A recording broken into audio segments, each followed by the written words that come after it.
کبھی ہندی تو کبھی ہندوی، اور مقامی افراد اسے ترک ماٹ یا ترک ماٹا بھی کہتے تھے، لیکن جلد ہی یہ علاقے کی نسبت سے دکنی کے نام سے موسوم کیا گیا، یعنی کہ دکنی کے نام سے اسے نام دیا گیا اور اسے پہچانا جانے لگا۔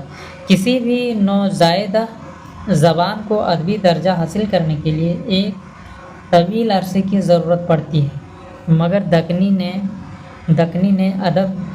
نے ادبی زبان کا درجہ حاصل کرنے میں بہت کم وقت لیا، کیونکہ اس عہد میں ہمیں سید محمد حسینی، کیونکہ پہلے ہم نے بتا چکے ہیں کہ صوفیائے کرام نے جب اسلام کی دعوت و تبلیغ کرتے تھے تو اس وقت جب کچھ اچھی باتیں بتاتے تو جو سننے والے عوام تھے، جو خاص کر صوفیائے کرام سے لگاؤ و محبت رکھتے تھے، ان کی باتوں پر عمل کرنا چاہتے تو وہ لوگ کیا کرتے تھے، ان کی باتوں کو تحریری طور پر لکھ کر رکھ لیتے تھے۔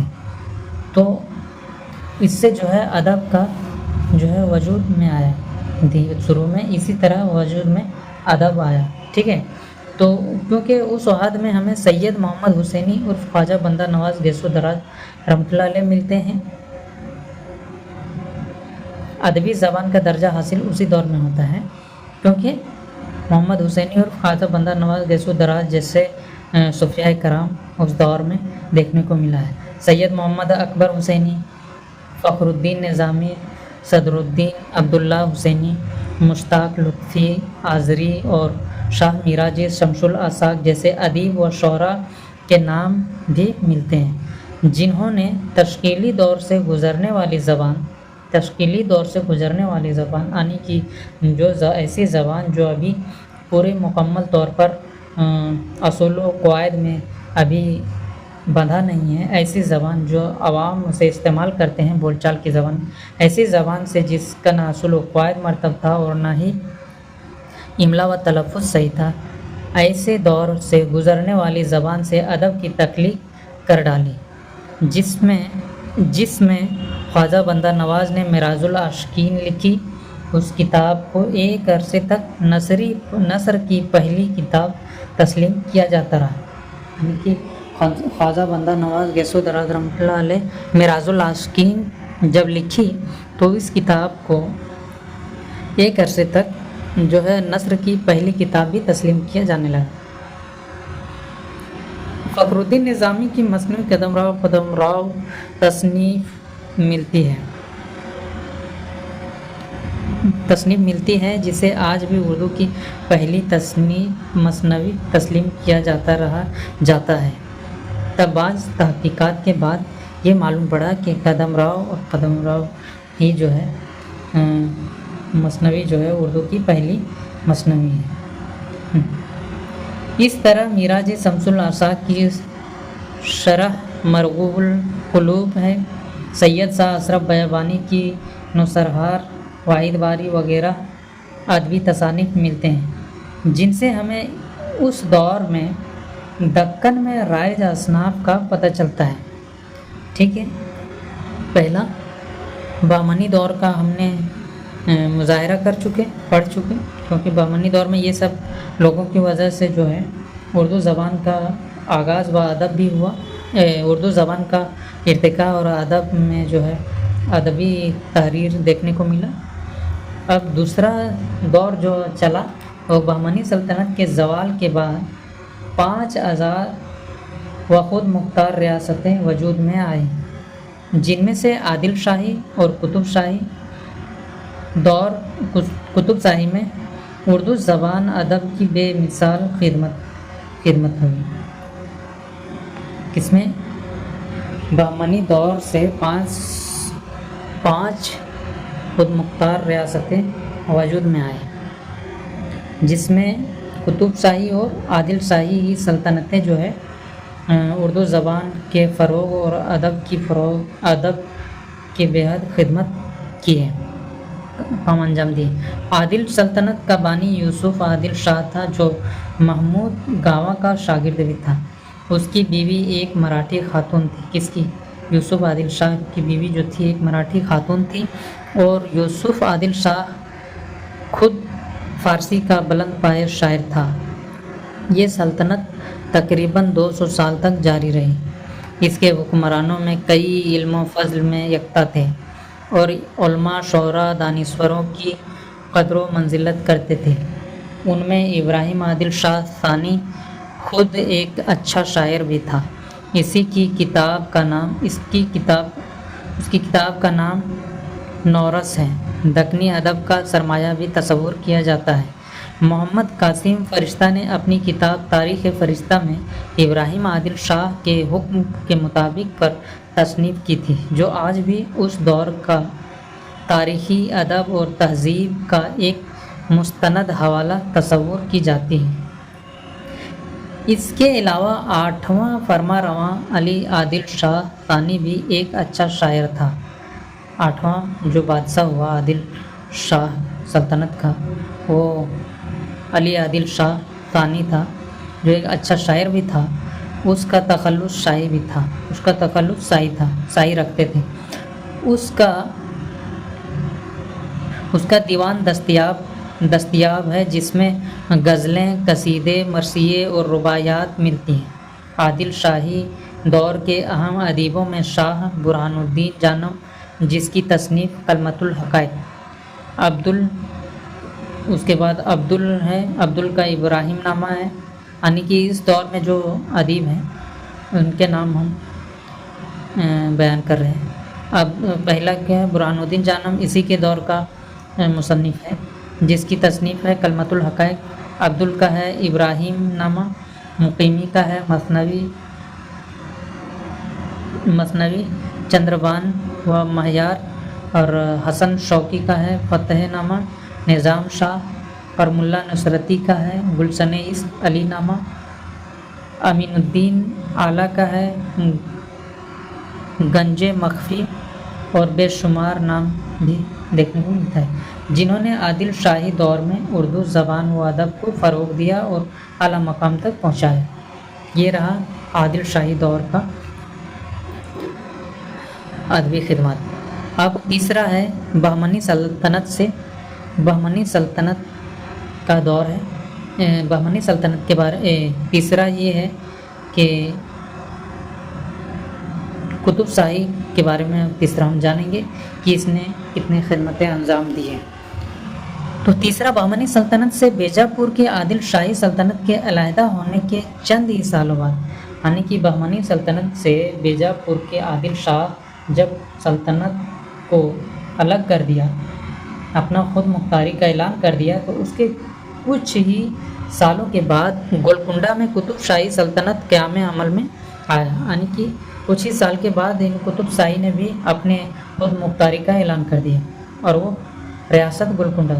قطب شاہی سلطنت کی عمر تقریباً 200 سال تک رہی، یعنی کہ عادل شاہی کی طرف قطب شاہی بھی 200 سال تک جاری و ساری رہا۔ ان 200 سالوں میں اس خاندان کے 7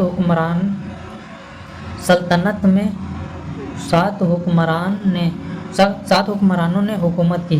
قطب شاہی سلطنت کے بانی سلطان قلی قطب شاہ تھا۔ قطب شاہی سلطنت کے جو بانی تھے وہ سلطان قلی قطب شاہ تھا، جو بہمنی سلطنت میں گولکنڈہ کا صوبیدار تھا۔ بہمنی سلطنت کے انتشار اور کمزوری کو دیکھتے ہوئے انہوں نے بھی بیجاپور کے یوسف عادل شاہ کی طرح بہمنی سلطنت سے علیحدگی اور اپنی خود مختار ریاست کے قیام کا اعلان کر دیا۔ اس سلطنت میں علمی، ادب و لسانی سطح پر خوب کام ہوا ہے۔ خود سلطان محمد قلی قطب شاہ ایک بلند پائے کا شاعر تھا۔ اسے اردو کے پہلے صاحب دیوان شاعر ہونے کا اعزاز بھی حاصل ہے۔ اس خاندان سے عبداللہ قطب شاہ اور آخری حکمراں تانا شاہ بھی ایک اچھے شاعر تھے۔ قطب شاہی سلطنت کے آخری حکمران اگر پوچھا جائے گا سوالوں میں کسی امتحان میں، تو آخری حکمران تانا شاہ ہے، جو ایک اچھا شاعر بھی تھا۔ قطب شاہی دور میں اردو نثر و نظم کو خوب فروغ ملا۔ اس وقت کے اہم شاعروں اور نثر نگاروں میں ملا وجہی، جس کا تصنیف کردہ کتب مستری اور سبرس ہے۔ قلی قطب شاہ کا تصنیف دیوان شاعری، سلطان عبداللہ قطب شاہ کا کلیات گواسی کا مثنوی، سیف المقوق و بدیع الجمال، طوطی نامہ ہے۔ میرا جی شمس الاشاق کا تمہید حمدانی، بلاقی کا معراج نامہ، ابن نساتی کا پھول پن اور شاہ راجو کا سہاگن نامہ، چکی نامہ وغیرہ تصنیف دیکھنے کو ملتے ہیں۔ اردو زبان و ادب کے فروغ میں شمار کیا جاتا ہے یہ سب تمام تصنیفیں، اور اردو ادب کے قدیم ادبی سرمایے میں بھی شمار ہوتے ہیں۔ ادب و زبان گزرتا ہوا انہی دور سے قدیم اردو ادب و زبان گزرتا ہوا جدید اردو ادب و زبان تک پہنچتا ہے اور اعلیٰ مقام پاتا ہے، جسے ہم اب چوتھا دیکھتے ہیں۔ اردو زبان کے فروغ میں چوتھا اہم نام، جسے ہم مغلیہ سلطنت کہتے ہیں، اس کے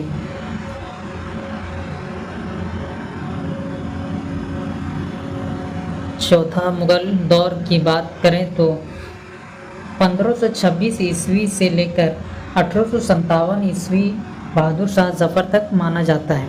آج ہم دکنی اردو زبان و ادب کی کر رہے ہیں تو مغلیہ سلطنت سے دکن کی اور جانے والا سلطان اورنگزیب عالمگیر رحمۃ اللہ علیہ ہیں، جنہوں نے دکن کے ریاست گولکنڈہ اور بیجاپور کو فتح کیا، انہی سب کو جیت لیا۔ گولکنڈہ اور بیجاپور، عادل شاہی اور قطب شاہی سلطنت کو فتح کر لیا۔ کس نے؟ یہ اورنگزیب عالمگیر نے۔ یہ دہلی سلطنت کے حکومت پر غالب تھا، حاکم تھا اس دور کا، جس سے اردو ادبی کے فروغ کے بدلے اور رکاوٹ پڑ گئے، کیونکہ گولکنڈہ اور بیجاپور میں اسی زبان و ادب کی فروغ ملا۔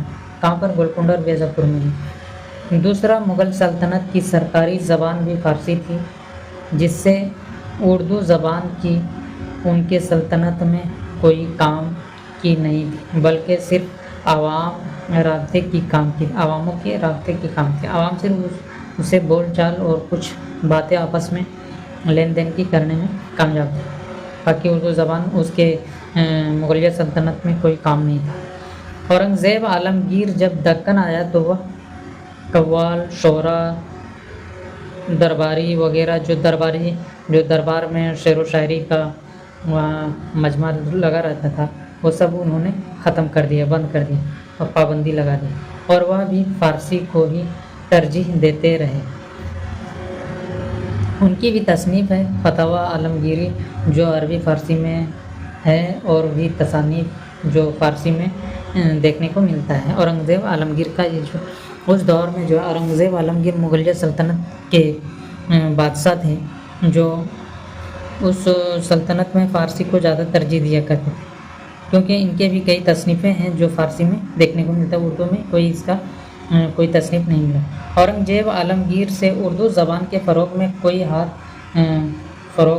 نظر نہیں آیا، مگر دہلی سے اورنگ آباد اپنی سلطنت کو لانے کے ساتھ ہزاروں کی تعداد میں سپہ سالار کے آنے سے مغلیہ سلطنت کی فارسی زبان شمالی ہند میں تو پھیلی ہی تھی، مگر اب دکنی زبان میں بھی پھیل گیا، جس سے اردو زبان میں فارسی الفاظ پیوست کثرت سے ہونے لگا، یعنی کہ اب جو ہے فارسی زبان کے الفاظ کو جو ہے اردو شمالی ہند کے اردو زبان میں پیوست کرنے لگے، الفاظوں کو کہتے ہیں ہونے لگا، جس اردو زبان و ادب میں اور نکھار آیا، جسے جو ہے اردو زبان میں اور نکھار آیا۔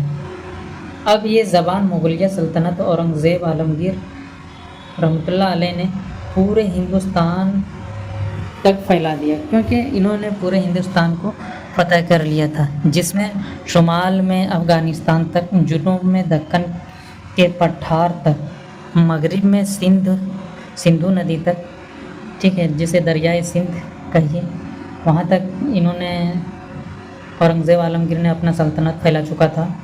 اور مشرق کی بات کی جائے، پورب کی، تو بنگال تک انہوں نے پھیلایا تھا، جو تقریباً 3.2 ملین ورگ کلومیٹر تک پھیلایا تھا انہوں نے۔ اسی دور میں اردو زبان کو ہندوستان کے کونے کونے تک پھیلنے کا پورا موقع ملا، کیونکہ ہر جگہ کے لوگ اس دربار سے جڑے رہنے اور فوج و درباری ملازمت کے ساتھ رہنے سے زبان کو پھیلنے کا پورا موقع ملا۔ اورنگزیب عالمگیر نے اسی ہندوستان پر 1658 عیسوی سے 1707 عیسوی آنی پورے 50 سال تک راج کیا اور تقریباً 88 سال تک باحیات رہے۔ 3 مارچ 1707 عیسوی کو اس دنیا کو الوداع کہہ دیا اور ضلع اورنگ آباد کے خلد آباد میں دفنایا گیا، جس کے مقبرہ آج بھی موجود ہے۔ اب ہم دکنی ادب کی خصوصیات کے بارے میں پڑھیں گے، کیونکہ ہم نے اردو ادب کے پھلنے اور پھولنے، اردو زبان کے پھلنے و ادب کے پھلنے پھولنے کے 4 ادواروں کے بارے میں ہم نے پڑھ چکے۔ اب ہم دکنی زبان کے کچھ خصوصیات کے بارے میں پڑھیں گے۔ دکنی زبان و ادب کی خصوصیات یہ ہے کہ کسی بھی زبان میں ادب کی تخلیق کے لیے وہ زبان سب سے پہلے عوام میں رابطے کے لیے استعمال ہوتا ہے۔ وہ جب اصول و قواعد میں بن جاتا ہے تب جا کے ادب کی تخلیق تک پہنچتا ہے۔ اس طرح زبانوں کو ادب میں بندھنے کے لیے کئی سال لگ جاتے ہیں، لیکن دکنی زبان یا اردو زبان کی بات کی جائے تو اسے زیادہ وقت نہ لگا۔ یہ زبان بنا اصول و قواعد کے اور بنا نام، یعنی کہ کسی بھی زبان کا نام ہوتا ہے، اس طرح اس کا نہ ہی نام وجود میں تھا اور نہ ہی کچھ تھا، بنا نام کے ہی ادبی خدمات کا انجام دینے لگا تھا، اور نہ املا اس کا تلفظ صحیح تھا، نہ املا صحیح تھا۔ یہ تشکیلی دور سے ہی ادبی خدمات میں انجام دینے لگے اور ادبی خدمات میں اپنا قدم جمانے لگے تھے۔ اس وقت علاقائی بولی اور جس وقت ادب میں اپنا قدم بڑھایا، شروعات کیا، اس وقت صوفیاء کرام کا دور تھا، یا پھر صوفیاء کرام سے اگر آگے کو لے کر چلیں تو بہمنی دور تھا۔ تو اس وقت زیادہ تر شمالی ہند میں علاقائی بولی زیادہ بولی جاتی تھی۔ علاقائی بولی اور سنسکرت کے الفاظ بھی اس میں زیادہ استعمال ہوتے تھے، کیونکہ سنسکرت کا استعمال اس لیے ہوتا تھا کیونکہ شمالی ہند کے مراٹھی زبان جو تھی وہ ہند آریائی زبان سے تعلق رکھتی، ہند آریائی زبان تھی، اس لیے اس میں سنسکرت کے الفاظ بھی دیکھنے کو ملا ہے شمالی ہند کی زبانوں میں، اور اس میں مراٹھی کے بھی زبانوں کے اثرات دیکھنے کو ملا ہے، جو دکنی ادب نے اپنایا ہے سب کو، یعنی کہ دکنی ادب نے اس وقت میں علاقائی بولی اور سنسکرت اور مراٹھی زبانوں کو اپناتے ہوئے ادب کا آغاز کیا تھا، جس کا نمونہ مثنوی پدم راؤ میں دیکھنے کو ملتا ہے۔ وہیں شمالی ہند کی بات کی جائے تو شمال میں شاعری کے پہلے نمونے کے طور پر ہم امیر خسرو کا کلام کی مثال لیتے ہیں۔ شمالی ہند میں اگر اردو کی شمالی ہند کی اگر بات کی جائے تخلیق کے کتابوں کی ادب کی تخلیق کے بارے میں، تو وہ شاعری میں سب سے پہلے زبان کے بارے میں اگر بات کی جائے تو شاعری میں سب سے پہلے امیر خسرو کا نام لیا جاتا ہے اور ان کی مثالیں دی جاتی ہیں، جس میں وہ اس زمانے میں زیادہ فارسی زبانیں تھیں اور عوام علاقائی بولی میں کھڑی بولی، پنجابی وغیرہ مل جل کر کئی زبانیں سے ہندی وجود میں آئی تھی۔ تو اس دور میں زیادہ تر ترجیح وہاں پر فارسی زبان کو دیا کرتے تھے، کیونکہ سب وہاں کی سلطنتیں جو آتی تھی وہ سب فارس ترک کے ہی تھے، افغان کے تھے ہی بس دے رہتے تھے، جس سے فارسی زبان کو ہی زیادہ ترجیح دیا جاتا۔ مشہور زمانہ غزل بھی جو امیر خسرو کا کلام مثال کے طور پر دیا جاتا ہے، وہ مشہور زمانہ غزل بھی شامل ہے، جس کا ایک مصرع ہندی اور دوسرا مصرع فارسی زبان میں ہے۔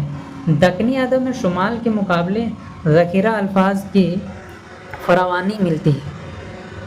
اگر شمالی ہند کی اگر بات کی جائے تو جو ہے ہندی اور فارسی زبان میں ہے۔ دکنی ادب میں شمال کے مقابلے ذخیرہ الفاظ کی فراوانی ملتی ہے، یعنی کہ دکن میں جو ہے زبانوں کے الفاظ کے یہاں بہت الگ الگ زبانوں کے یہاں الفاظ دیکھنے کو ملتا ہے۔ دکنی ادب کے مطالبے سے پتہ چلتا ہے کہ دکنی شعراء اور ادیب اپنے لیے ایک ہندی یا دکنی اپنائے ہوئے ہیں۔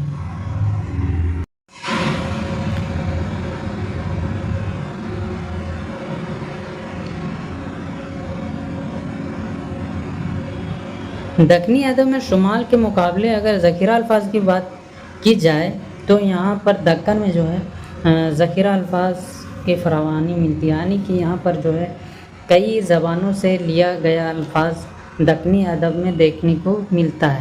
مطالعے سے صاف پتہ چلتا ہے کہ دکنی شعراء اور ادیب نے اپنے شعر و شاعری یا تصنیف ادب میں جو ہے ادب کی تصنیف کے لیے جو ہے انہوں نے ہندی یا دکنی زبانوں کے جو مقامی بولیاں تھیں اسے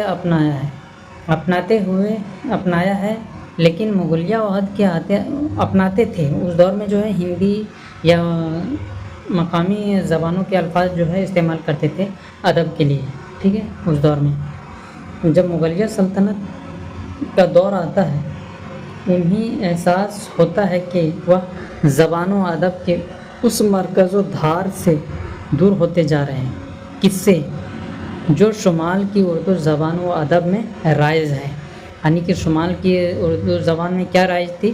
شمال کے اردو زبان میں فارسی رائج تھی، فارسی کے الفاظ رائج تھے۔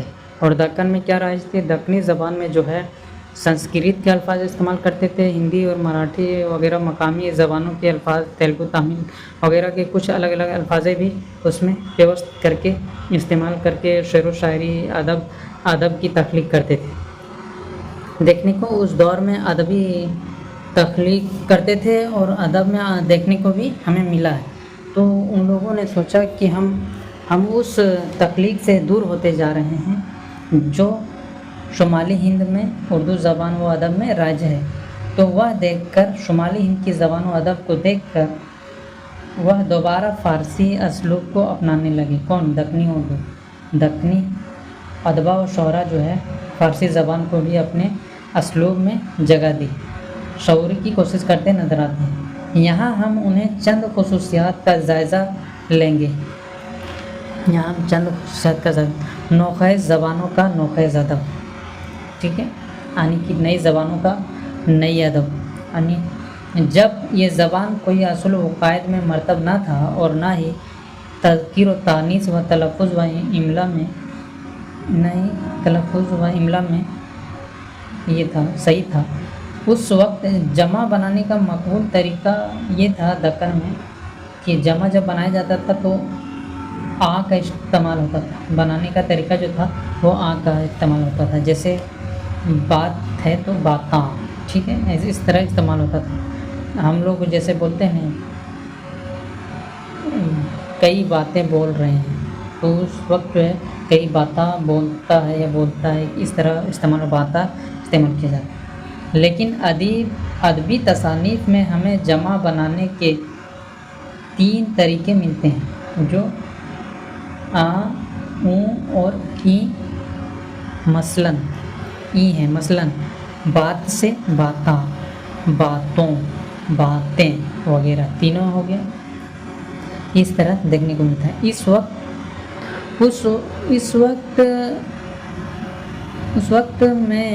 وقت دکن میں املا کا کوئی اصول معیار طے نہیں تھا۔ اس وقت جو ہے دکنی ادب میں املا کا کوئی اصول و قواعد و معیار طے نہیں تھے، تو عین کی جگہ میں الف کا بھی استعمال کر دیتے تھے، اور چھوٹی ہے کی جگہ میں یہ دو چشمی ہے کہ بھی استعمال کر دیتے تھے، اور میں کوئی مطلب تمیز نہیں تھا، کہیں بھی استعمال کچھ بھی طرح استعمال کر دیتے تھے، جہاں پر الف کا استعمال وہاں ہے کا کر دیا جاتا تھا۔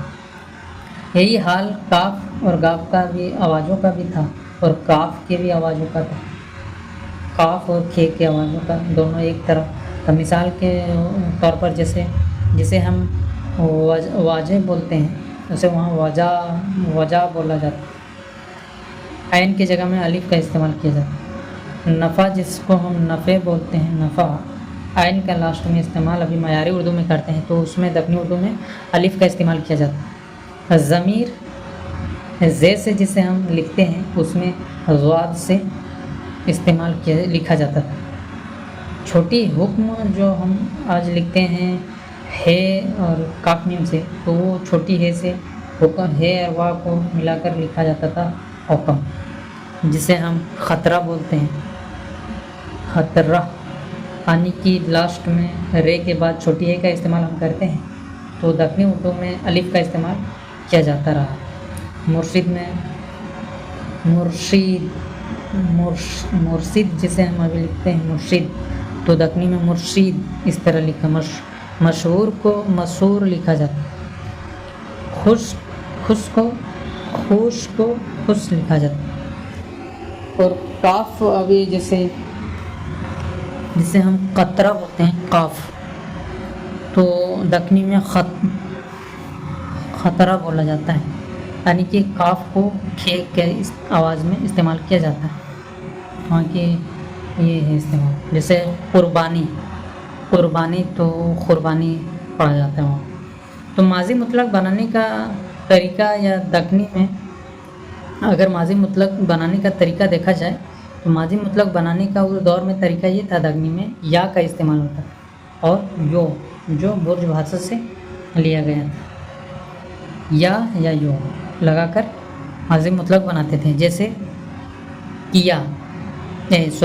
جسے کہا ہم کہتے ہیں کہ اس نے کہا، تو اس میں کیا کہا جاتا ہے دکنی میں؟ اس نے کہیا یا کہیو، دیکھا کو دیکھیا دیکھیو، اور رہا کو رہیا رہیو وغیرہ استعمال کیے جاتے تھے اس دور میں، جب اصل و قواعد نہیں بندھے تھے۔ اور وہاں کی مذکر اور مؤنث کی اگر بات کی جائے اس دور کے ادبی میں، تو کوئی اس کا اصول نہیں تھا، مقرر نہیں تھا، چاہے آپ مؤنث کر دو، جسے چاہے مذکر کر دو۔ اب علاقائی و مقامی اثرات کے بارے میں دیکھتے ہیں۔ دکنی ادب کی ابتدائی تصانیف میں ہمیں علاقائی و مقامی اثرات، یعنی کہ مقامی بولی اور یہاں کی ہندی تہذیب کے اثرات دیکھنے کو ملتا ہے، جس سے واقعات، کردار کا پس منظر ہندوستانی لگتا ہے، یعنی کہ یہاں ہندی تہذیب کے اثرات دیکھنے کو ملتا ہے، یہاں کہاں پر؟ دکن میں، جس سے واقعاتی کردار کا جو پس منظر ہے وہ ہندوستانی لگتا ہے، یعنی کہ مثنوی پدم راؤ کی بات کی جائے تو مثنوی نوسرہار اور جگت گرو ابراہیم عادل شاہ کی ہندی تصنیف نورس، جو ہندوی تہذیب کا ایک خوبصورت نمونہ دیکھنے کو ملتا ہے، یعنی کہ یہ سب جو ہم نے تصنیف کے نام لیے ہیں وہ سب میں جو ہے ہندو کے دیوی دیوتاؤں کے بھی اس میں نام پیوست ہیں، جس سے ہندوستانی تہذیب کا نمایاں نظر آتا ہے۔ اس میں ایک جانب گیت، دوسری جانب نعت کے اشعار دیکھنے کو ملتا ہے۔ دکنی ذخیرہ الفاظ کی اگر بات کریں، دکنی زبان نے کئی زبان کے اثرات قبول کیے ہیں، کیونکہ یہ سب ہم پہلے بتا چکے، جس میں کھڑی بولی، برج بھاشا اور اودھی، مراٹھی، سرائکی، پنجابی اور اس کے ساتھ ساتھ سنسکرت بھی، دکنی اردو میں سنسکرت بھی، جس کے وجہ سے اس میں ذخیرہ الفاظ زیادہ دیکھنے کو ملتا ہے، یعنی کہ اس میں جو ہے عربی، اس میں جو ہے فارسی، ہندی، مراٹھی، اودھی، اڑیا، اودھی، تیلگو وغیرہ کے بھی کچھ الفاظ جس میں دیکھنے کو ملتا ہے۔ یہ دکنی ادب کی اہم خصوصیات ہیں۔ چند مثالیں اگر دیکھا جائے تو جیو، جی ہم لوگ جیسے اے جی، تو اس میں کیا بولتے ہیں، اے جیو۔ پیو یعنی محبوبہ، محبوب کو پیو بولتے ہیں۔ چرن، یہ چرن جو ہے کیا بولتے ہیں اس کو، سنسکرت لفظ ہے۔ چرن کو ہم معیاری اردو میں قدم بولتے ہیں، پاؤں۔ اور میگھ، یہ بھی سنسکرت کا ہی زبان ہے جسے بادل بولتے ہیں۔ دودھ، پیمبر۔ سکھی، جسے ہم سہیلی بولتے ہیں، اسے سکھی۔ نین، جسے ہم آنکھ بولتے ہیں۔ چتر، دکنی اردو میں چتر کا استعمال کیا جسے ہم ہوشیار کہتے ہیں۔ ترلوک یعنی کہ تینوں عالم۔ سور، جسے ہم سورج کہتے ہیں، دکنی اردو میں سور کہا جاتا ہے دکنی زبانوں میں۔ رقت، ہندی کی اگر بات کی جائے دکنی زبان کی تو رقت خون کو کہتے ہیں۔ ادھک منے زیادہ، بہو منے بہت، الگ یعنی کہ زلف، الگ ہے کہ زلف، پرکٹ منے ظاہر، کہتے ہیں نا کہ فلاں دیوی پرکٹ ہو گیا، تو یعنی کہ فلاں دیوی اس کا ظاہر ہوا وغیرہ استعمال کیے جاتے تھے۔ اب دکنی اسلوب کی بات کی جائے، دکنی اسلوب یعنی کہ اس کا لکھنے کا جو اسٹائل تھا دکنی ادب، تو دکنی ادب کے اسلوب کی اہم خصوصیات یہ ہے کہ اپنی ابتدائی دور میں یعنی بہمنی دور کے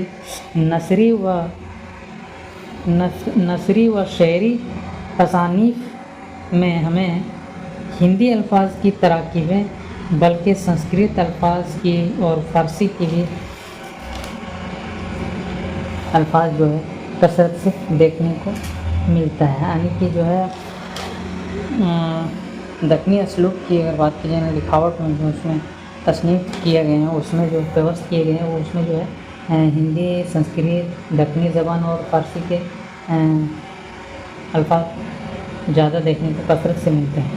لیکن عادل شاہی کس دور میں، بہمنی دور میں، عادل شاہی اور قطب شاہی دور تک آتے آتے ہندوی اور فارسی اسلوب میں غلبے کے لیے کشمکش صاف محسوس ہوتا ہے، یعنی کہ جو ہے عادل شاہی اور قطب شاہی کے دور تک آتے آتے جو ہے اس میں جو ہے صرف ہندی اور فارسی کے زبان دیکھنے کو ملنے لگا۔ ڈاکٹر جمیل جالوی اس نے اس کے لیے شاہ برہان الدین جانب کے کلام سے 2 مثالیں لی ہیں، جس میں سے ایک پر ہندوی اسلوب حاوی ہے تو دوسرے پر فارسی اسلوب، جیسے مثال کے طور پر ہندی اسلوب، دکنی۔ یہی سب دکنی زبان کے جو ہے پرانے دور میں دیکھنے کو ملتا ہے، اور دکنی ادب کا جو سفر، دکنی زبان کا جو سفر رہا ہے، دکنی زبان سے دکنی ادب کا سفر جو رہا ہے اور ان کی خصوصیات کے بارے میں یہ سب یہی تھا۔